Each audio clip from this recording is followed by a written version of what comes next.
আজি আমি ৰশ্মিৰ সহায়ত গোলাকাৰ দাপোনে গঠন কৰা প্ৰতিবিম্বৰ উপস্থাপন বিষয়ে আলোচনা কৰিম। চোৱা, আমি জানো কি গোলাকাৰ দাপোন দুই প্ৰকাৰৰ, উত্তল দাপোন আৰু অৱতল দাপোন। এইটো হৈছে কি অৱতল দাপোন আৰু এইটো উত্তল দাপোন। চোৱা, অৱতল দাপোনৰ ক্ষেত্ৰত এইটো মুখ্য অক্ষৰ সমান্তৰালভাৱে যদি কি হয় পোহৰ ৰশ্মি এটা আপতিত হয়, তেতিয়াহ'লে কাৰ মাজেৰে পাৰ হ'ব, প্ৰতিফলনৰ পিছত কি হ'ব, এইটো ফকাছৰ মাজেদি পাৰ হৈ যাব।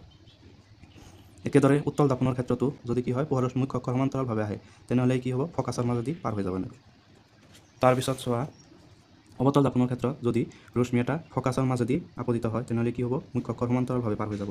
একেদৰে উত্তল দাপোনৰ ক্ষেত্ৰতো ৰশ্মি যদি কি হয় ফকাছৰ মাজেদি আহে, এনেকৈ আপতিত হয়, তেনেহ'লে ই মুখ্য অক্ষৰ সমান্তৰালভাৱে পাৰ হৈ যাব। তাৰপিছত চোৱা, অৱতল দাপোনৰ ক্ষেত্ৰত যদি ভাস্কেন্দ্ৰৰ মাজেদি পোহৰ ৰশ্মি আহে, তেনেহ'লে কি হ'ব, একে পথেদি উভতি যাব, এনেকৈ উভতি যাব। একেদৰে উত্তল দাপোনৰ ক্ষেত্ৰতো ভাস্কেন্দ্ৰৰ মাজেদি আহিলে সেই ভাস্কেন্দ্ৰৰ মাজেদিয়ে একে পথেদিয়ে উভতি যাব। তাৰপিছত চোৱা, অৱতল দাপোনৰ ক্ষেত্ৰত পোহৰ ৰশ্মি যদি কি হয় মেৰুত পৰে, মেৰুত পৰে, তেনেহ'লে কি হ'ব, একে কোণ কৰি হেলনীয়াকৈ এনেকৈ মুখ্য অক্ষৰ তলেদি এনেকৈ উভতি যাব এনেকৈ। একেদৰে উত্তল দাপোনৰ ক্ষেত্ৰতো এনেকৈ আহিব, আহি একে কোণ কৰি এনেকৈ উভতি যাব।